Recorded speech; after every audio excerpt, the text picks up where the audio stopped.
right, so Qushiba, welcome to the first session of the fireside chat. I am excited to kick this off with you and just have some basic conversations around, disability inclusion. And in your case, I know you've been focusing on working with a community of persons who are deaf or hard of hearing in Trinidad and Tobago. Now, I am currently in Kansas City, participating in the Wildlife program, which is the Young Leaders of the Americas Initiative. And one of the things that I wanted to do is sort of bring some of these local voices with me to Kansas City and share those experiences, because we do great things in the Caribbean and Trinidad and Tobago, but sometimes it's not heard or not appreciated as much. So I know that you are doing excellent work, and I think that there's a lot that we can discuss. And so I just wanted to just tell the audience a little bit about yourself and your experience with the community of persons with hearing impairments. So I'm Qushiba La Fleur. I'm a mother of a deaf, I would have said child, but now he's a grown man, so I'm a mother of a deaf son. He's 24 years old now. His name is Jason. And I started advocating, I think when Jason was about 12 years old.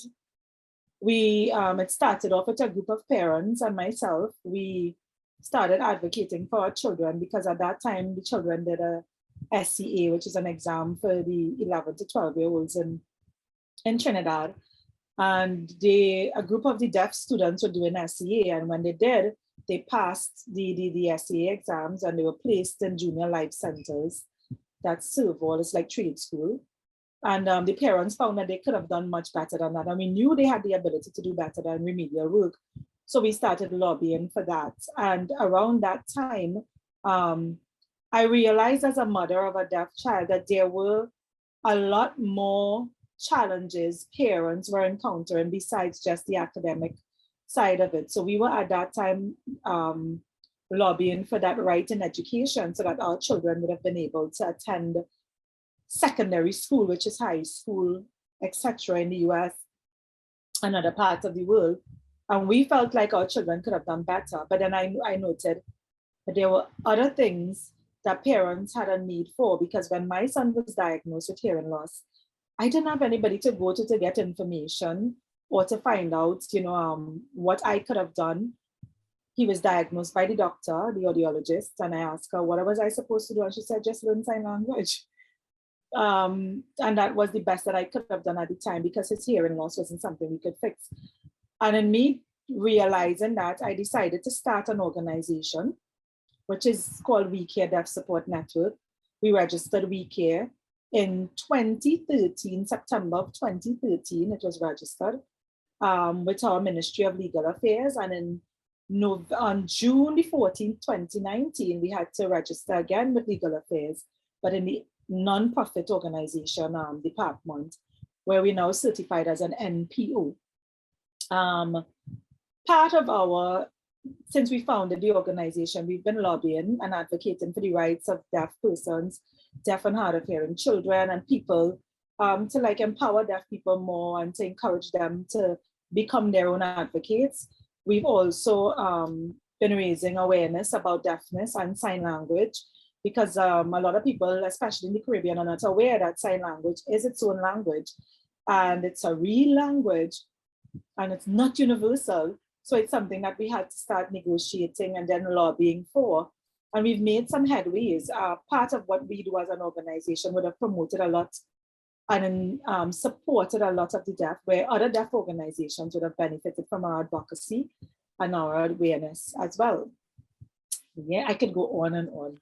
I know you're excited. You're very passionate about this. And so you touched on a couple of things. You talked about the parent, as a parent of a child who has hearing loss, you had to go through a lot of challenges to get the kind of quality education that you wanted that your son to have. And there were a number of other parents who also wanted that. What sort of challenges did your son experience while he was going to school? And how did your influence and the other parents, how did that sort of change that trajectory that he might have been on? So at the time when my son was attending school, before he did the SCA, he was fine. He attended Cascade School for the Deaf, and then he was mainstreamed to, and people who know about mainstreaming would understand what that is. He was sent to the Tunapuna, it was Good Shepherd Anglican Primary School, and we had a deaf unit there, Tunapuna unit, and he was mainstreamed to that unit. And he was fine because at Cascade School for the Deaf and Audrey Jeffers School for the Deaf, the environment in the school is like home. The teachers treat the children a particular way. They're very protective of the children. Everything, you know, they learn using their signs, and you know, they were able to excel. However, when he went off to secondary school, after doing the SCA exam, now within that time when we had to lobby, our advocacy would have caused a lot of changes, or some changes, I should say, in the education sector, where at the time my son was doing SCA, we had just like about one teacher of the deaf in most of the schools that accepted deaf children. So in the East-West, we had Southeast Port of Spain, and we had El Dorado East Secondary and El Dorado West Secondary schools. And in South, it was Marabella Junior Secondary, and I guess they would have gone on to the senior secondary school. And then there were the Silver Life Centers who said yes, they would have accepted children once, you know, they had to do the remedial work. However, there were no interpreters or special education teachers in most of the schools. So Southeast Port of Spain had one special ed teacher. She's still there actually up to this day.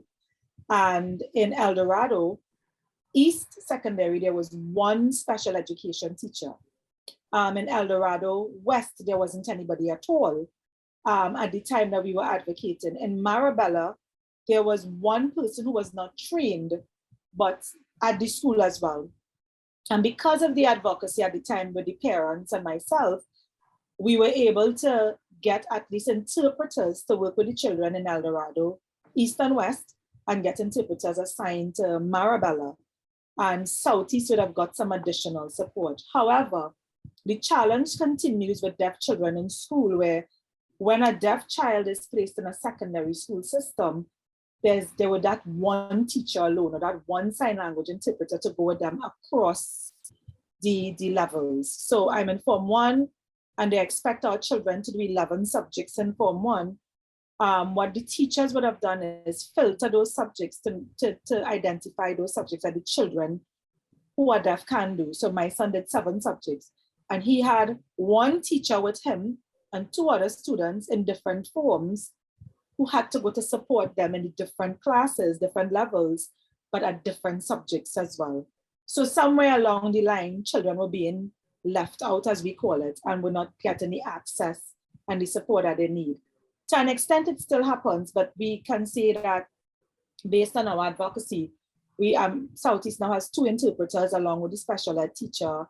El Dorado West has interpreters, I think it's 2 of them as well, along with the special ed teacher. We have more support, 1 or 2 primary schools, they now have support staff as well. And the school in South Marabella, they also end up placing interpreters there as well. We still do not have, all of them don't have special education teachers, but at least they are sign language interpreters to assist. However, there are not enough sign language interpreters because we have 1 or 2 interpreters who still have to work with children at different levels with different subjects, and interpreters are not trained in all the subject areas. So you'd still have challenges there. But for my son in particular and the children around his time, my son's school experience was challenging because of the English aspect of it, because my son is deaf. And being deaf, sign language is really his first language. So it was challenging for him to navigate the conceptualizing of the subjects that he was doing. However, he did pretty well. He came out with his 5 passes. We had to really push for that, but he did. And he told me at the end of it, I'm not going to no university because I feel like I go mad. And I thought, if he's the person who has to do this, I have to respect his wishes and allow him that time to breathe. So he's relaxing himself now, but I'm going to try to push him to see if he can do something else at the moment. But the children in his time as well, they were not as lucky as my son, And some of them did not complete secondary school or did complete secondary school, but did not get the required qualifications at the end of it. Okay, and I can definitely speak to what you're saying because I was in class with a number of persons who were deaf at the El Dorado East Secondary School. So it can be a challenge, especially, you're in classes with, your peers and you can't communicate with them. And there was like no, training for some of the other students to be able to assess, because I think if sign language interpretation or, was taught to in some of the classes, especially if you are in class with your colleague who has, either is deaf or hard of hearing, as the case may be, then it would make sense that you at least have some of the other students in the class learn so that we can all communicate and share that information. And it would take the load off of the special ed teachers and the interpreters to be able to assist. That's peer support. But one of the things I think people just generally do not understand, because most people would ask, so what happened? Can't they read? And they can.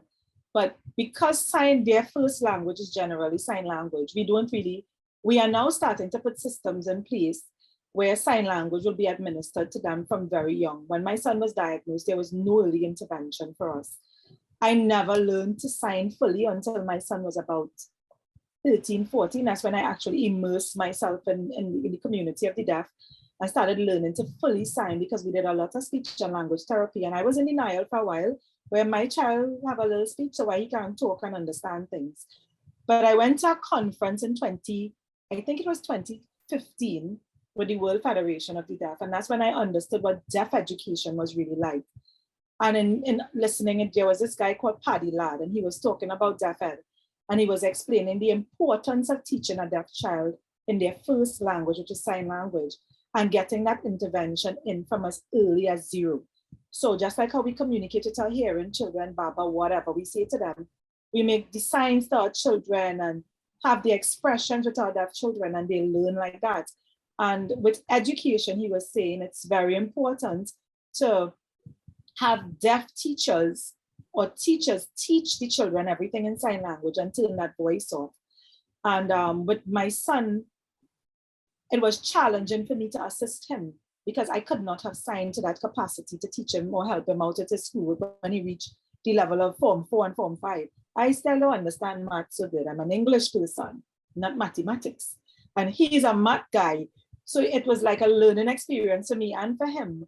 But even when he was doing SCA, it was really challenging when he said, you have to go and learn sign language, And I invested the time too. And in me learning is when I understand there's a difference in the language, especially when it comes to deaf persons conceptualizing English, because of the way they process, because they're not hearing every single sound that we can hear. Their processing is different, so they conceptualize it differently and they express themselves differently. And I think that is something most people really do not understand. And we take it for granted as hearing people as well, that because we can hear, they should be able to read and write properly, Yeah, and that is understandable. And to some extent, I mean, we as a population aren't aware of what the needs of the hearing impaired or the deaf or hard of hearing community, or just disabilities in general. We don't understand how to treat with those type of situations when they occur. So, I mean, you mentioned, initially having some sort of denial of the fact of what these realities are, and you had to go through that process of learning.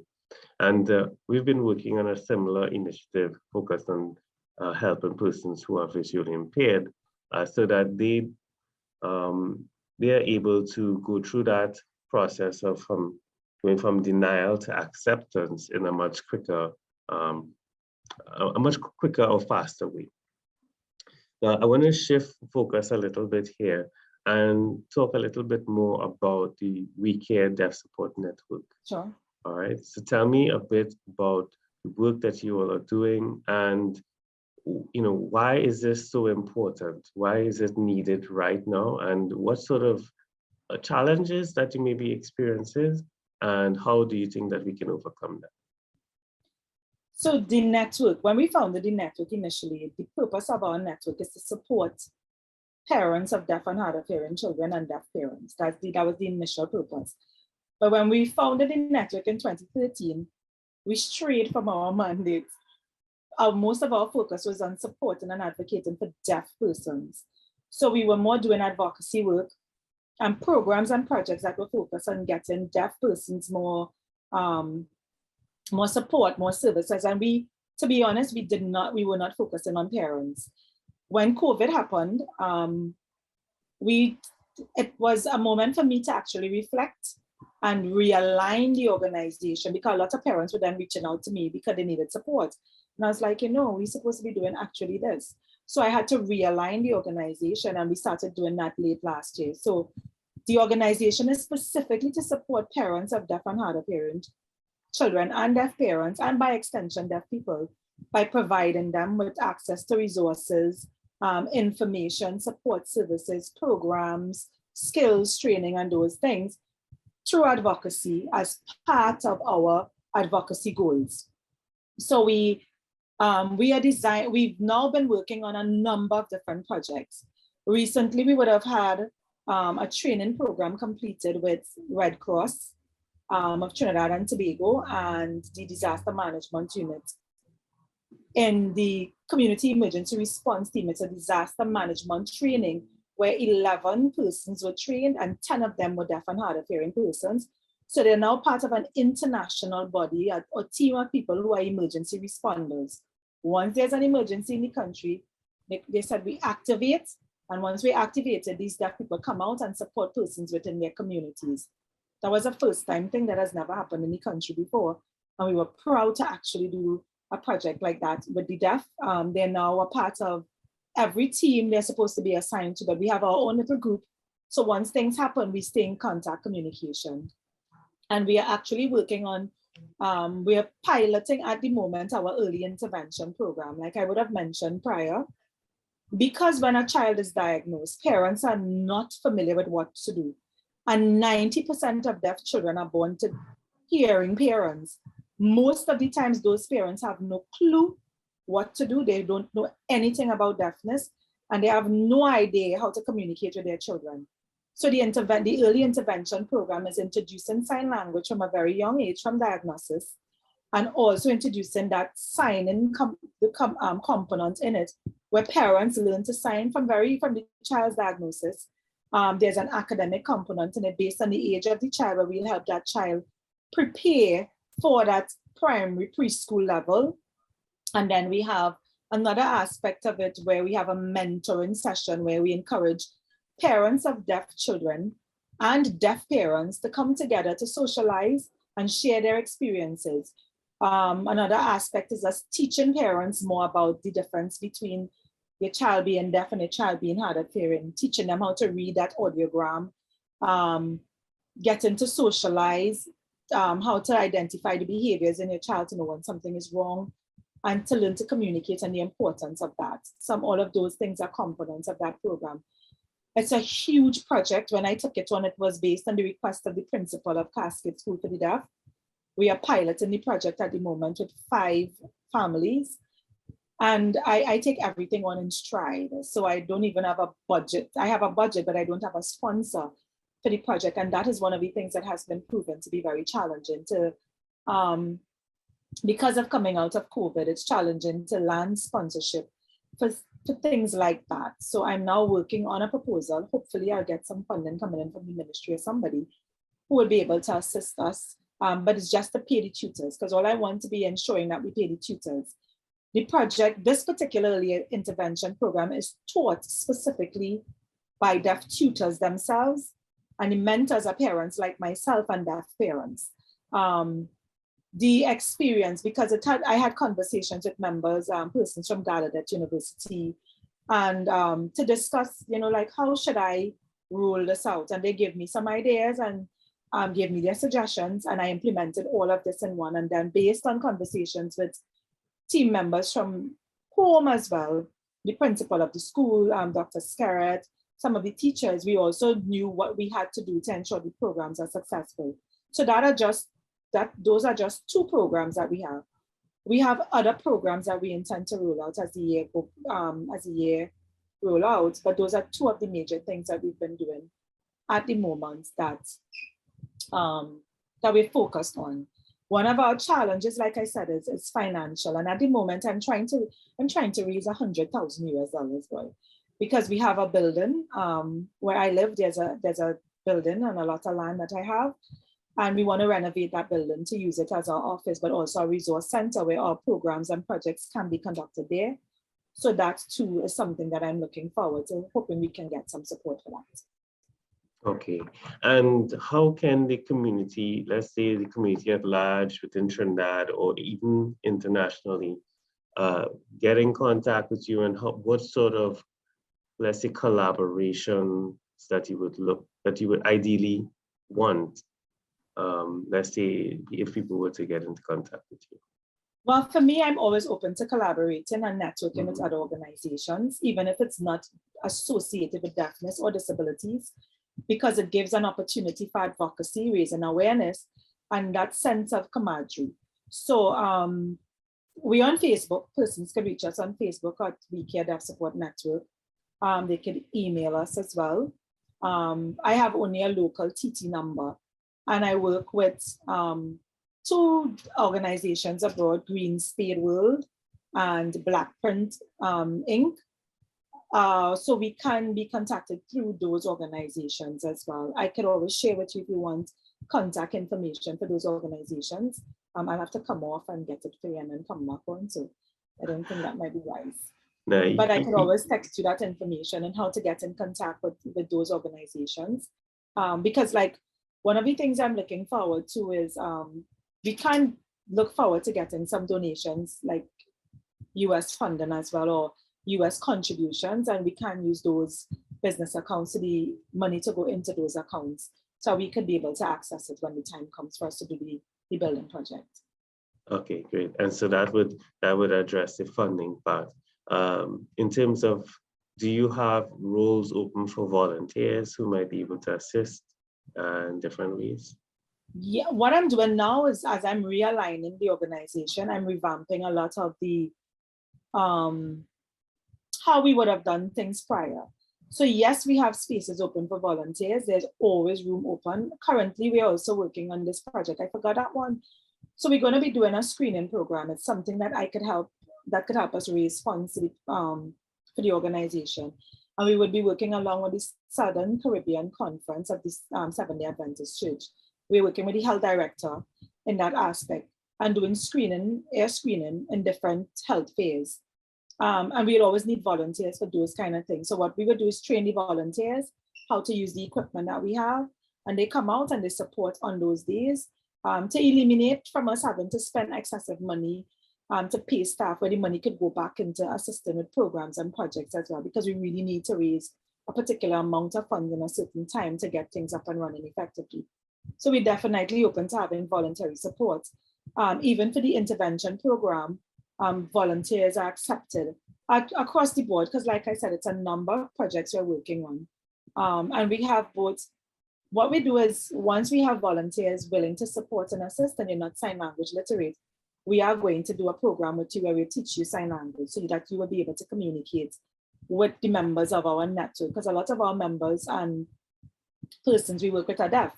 So you have to be able to communicate with them, not an expert as like an interpreter, but be able to communicate with them effectively, where you could get the information that you want from them and vice versa. So yes, we're open to volunteers, we're open to partnerships, we're open to collaborations. Okay, excellent. Thank you for sharing. So as we close off, I want to ask you, do you have any final words, anything that you want to share that is on top of your mind, something that you want people to know about? I think one of the things that I always like closing off with is to let parents know, parents who may have children who are deaf or children with hearing loss, parents of children with disabilities, the importance of learning to communicate. And that's a key thing. For deaf children, their first language is sign language. And it's important for you as a parent to learn to communicate with your child.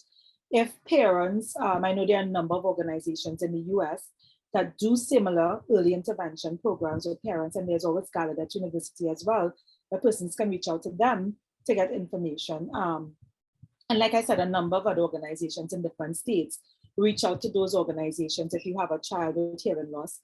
But learning to communicate is key, because I could assure you, if you do not learn to communicate with your child, somebody else will do that for you. And in our country, in Trinidad and Tobago, I don't want nobody influencing my children but me. And that is one of the reasons why I learned to sign, because I was one of those parents who want to be able to teach my children stuff before anybody else had that opportunity to. So for parents out there, it's important for you to learn to communicate with your children, and don't see it as, it's a burden on you. See it as a blessing, because I never thought I would have been doing this.